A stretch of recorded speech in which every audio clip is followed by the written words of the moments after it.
Hey, today we're talking about the Epic Storm and where it's going moving forward after Grand Prix Richmond. So let's start by talking about some of the lists I played earlier on in the week.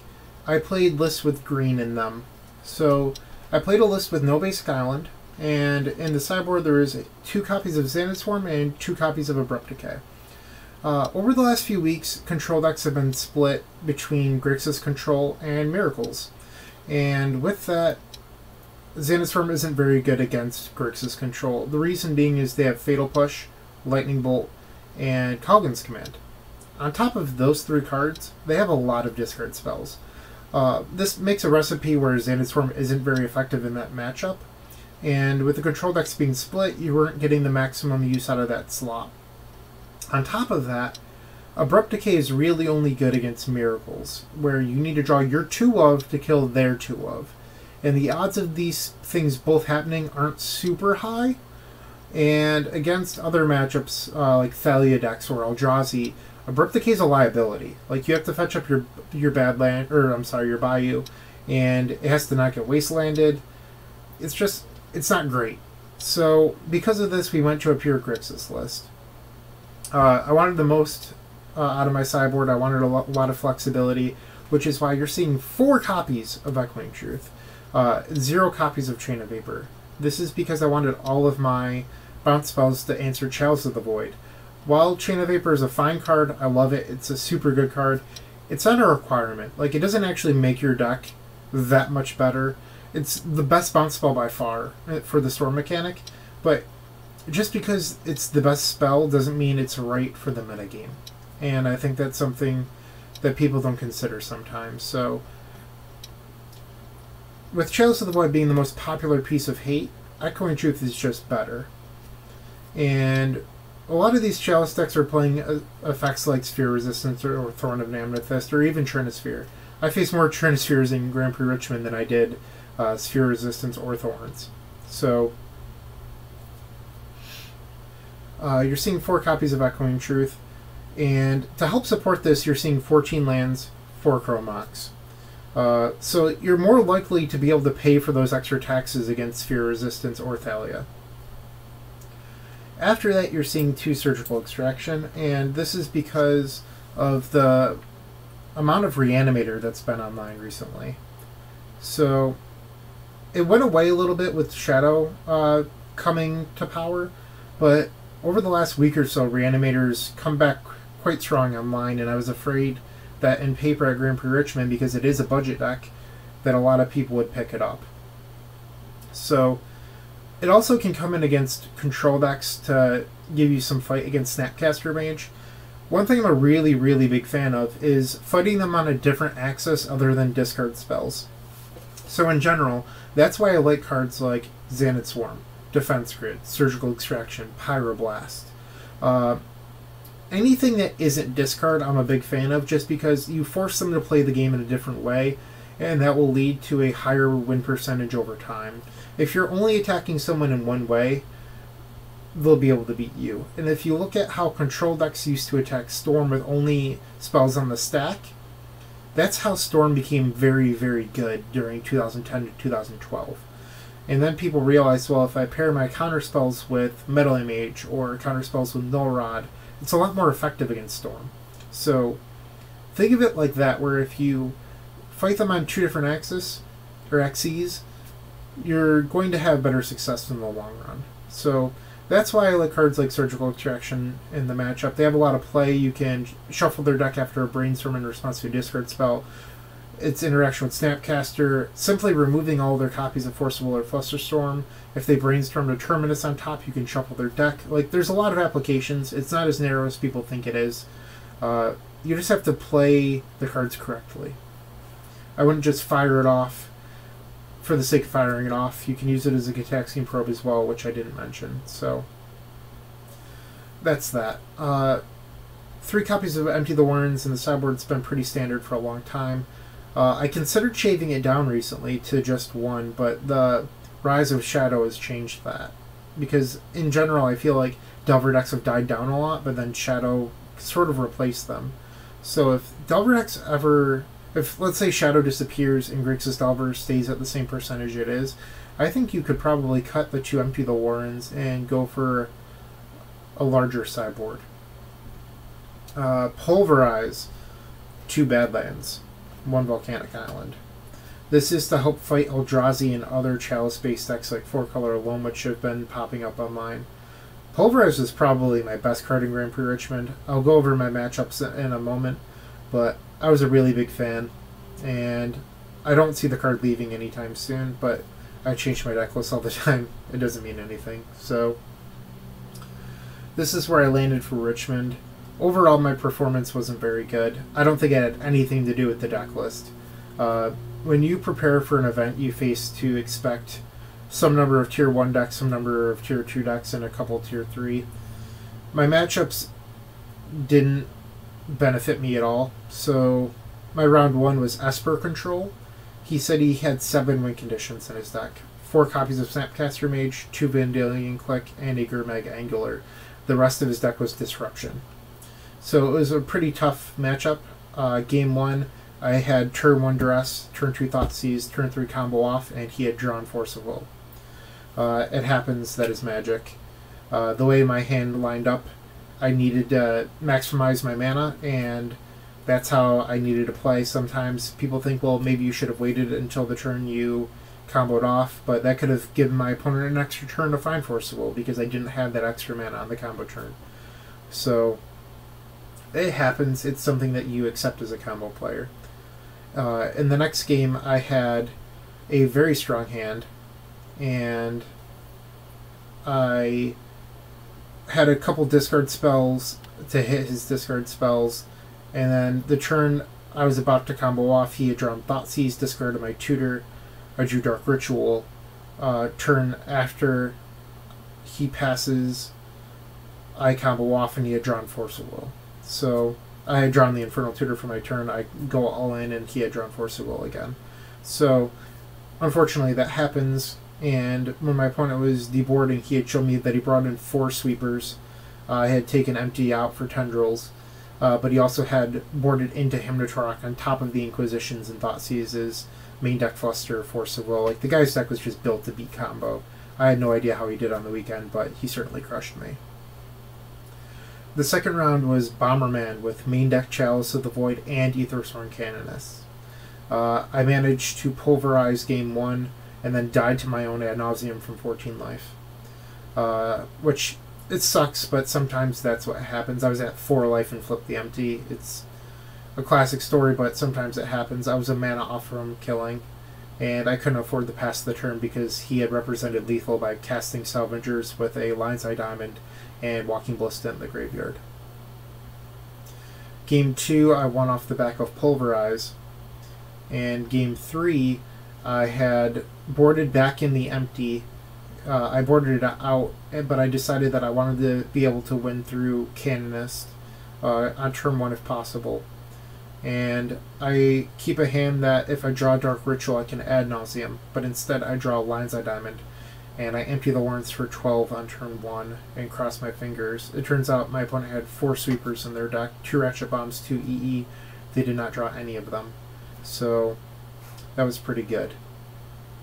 Round 3, I get paired against Aaron Birch on Infect. Game 1, I open up a hand that is a turn 1 with Thoughtseize. I go Dark Ritual, it resolves, I Thoughtseize him, he has double force, double blue card. So, unfortunately, that would not allow me to win the game. I battled for quite a long time, but eventually I lost. Some of you may be thinking, like, well, if that was Cabal Therapy, you could have won. That's not true. They would have just force willed the first one, and then I would have gone all in, and they would have forced me out of the game. Cabal Therapy sucks. Don't play it. Game 2, I mulliganed and kept a no-lander, and ended up clawing my way back into a victory with Empty the Warrens. Game 3, it's a long game. I had a interesting choice where I play Brainstorm, or I play Chromox, I imprint Brainstorm. I brainstorm the 2 cards left in my hand are Ponder and Empty. I have an untapped Lotus Petal, an untapped Swamp, and an untapped Fetch Land. Aaron wastelands my Fetch Land in response to Brainstorm. I search up a Volcanic Island. I have not played a land yet, and my Brainstorm is Fetch Land, Ponder. So I keep the Fetch Land, and then I fetch. So now I can cast Empty for 6 goblins. My opponent's tapped out, and based on their play the previous turn, I was fairly confident they didn't have days, so I can make 6 goblins and they have no board. The downside is they're at 18. I'm sorry, that's a lie. They had Glistener Elf in play. So, and I know that my opponent has a crop rotation in hand, which means that they can crop rotation for Pendlehaven, and if I start swinging out, they can just block every turn. But if they ever draw a pump spell and I swing out, they have lethal. So it creates a really awkward situation. So I decide that I'm going to ponder. I have not seen a Dark Ritual or Rite of Flame yet. And we still have 3 copies of Lotus Petal in the deck. So we have 11 hits. And I think that our best odds of winning this game are more than 6 goblins. So I ponder, and it's discard spell, ponder. And I thought about it for a long time. And if I shuffle, I can have Rite of Flame as an out. But if I keep the ponder and ponder again, the 3rd card down has to be ritual, or the shuffle effect has to be ritual. And to me, in the moment, I haven't actually done the math, but the Rite of Flame out is higher off 1 draw, I believe. So I shuffled, drew a land, had a pass. And I feel like that was the window in which we had the opportunity to win that game. And over the next few turns, I Burning Wish for Empty, or for Dark Petition. I Dark Petition, he forces. There's a turn where I try to Empty for a small amount, and he Flusterstorms me, and we just end up losing. It was a little bit of a defeating match, because I felt like we had a lot of opportunities to win. We just didn't. It happens. It's Magic. Round 4, we get paired against Dragon Stompy. I pulverize game 1, and I win that game. Wait, no, I pulverize and I lose. That's what happened. We cast Ad Nauseam and died. I was at 12 life and I died. And then game 2, we pulverize and I Ad Nauseam and I stop at 2 life, and I haven't played a land yet. And I go Petal Brainstorm, and I need to hit Burning Wish or LED, and I don't. Or no, that's not right. I think I had 0 initial mana sources. I think I had already played my land.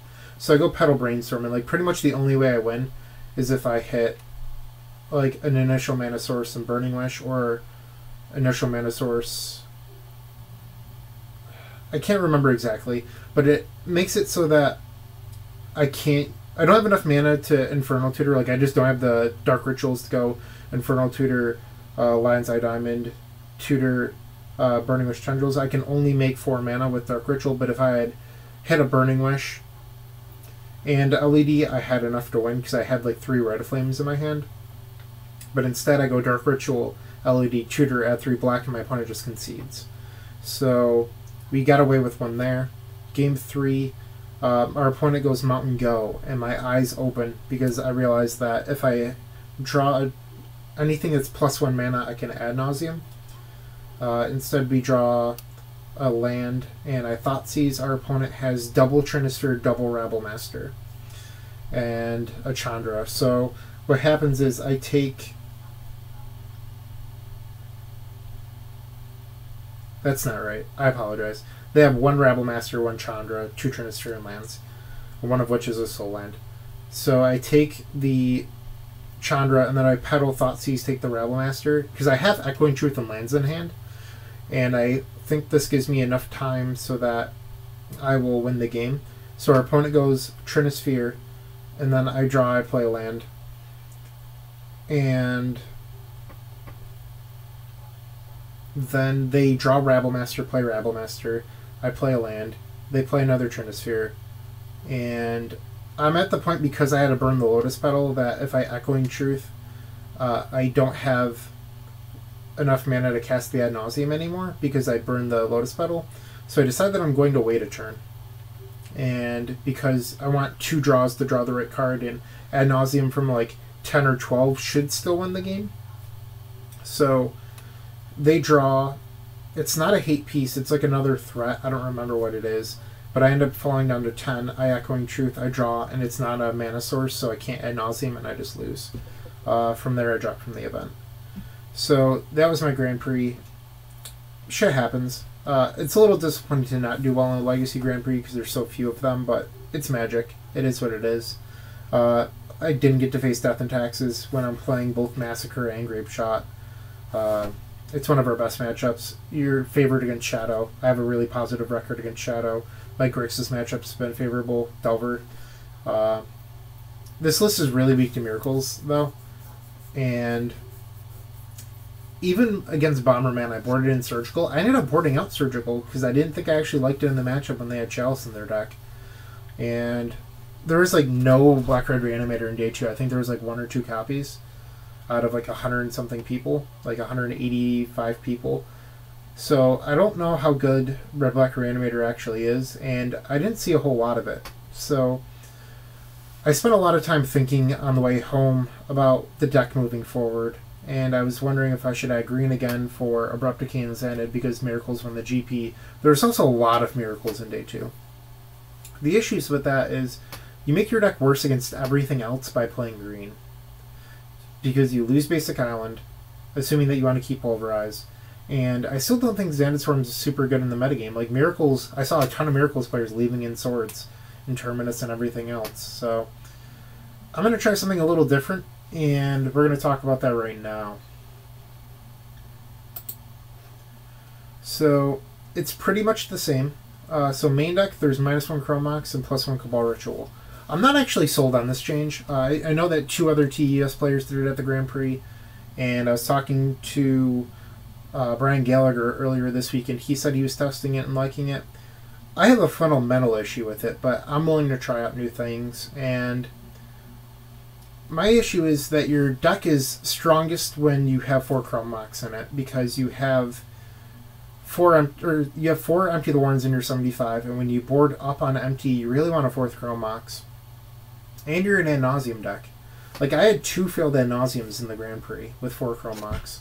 And I understand that some of that's variance, but you're also playing 4 Thoughtseize, and I do really, really like 4 Chromox. The issue is when you draw multiples of it without Brainstorm. The upside is it does make your tertiary engine in Past and Flame slightly better, and it's better to draw the natural one of. That said, you are more likely to reveal a card off of Ad Nauseam than you are to draw it. So I'm not actually sure if I like this change. I'm going to test it. It doesn't hurt. I don't know how I feel about it, but we'll try it. The second change is Defense Grid over Surgical. Like I said previously, I like cards that do things that are a little different. I don't like overloading on discard. I think that Defense Grid is interesting in the fact that you can cast it through Flusterstorm on turn 1. I know that Kuneo's list was running a couple copies of Spell Pierce, but that isn't common. It might become common. It isn't hit by Swords or Terminus, which I do like. And it makes Snapcaster really, really bad. So I'm going to try this out. I understand it doesn't answer Counterbalance, but I think it's interesting and I want to try it. I could see it being very, very good. And that's really the only change to the deck. I don't really know what else to say at this point. I need to do some testing. If you have any thoughts or opinions, share them in the comments. You can also share your testing with these cards. Let me know your thoughts. That was my Grand Prix Richmond, and thank you for watching.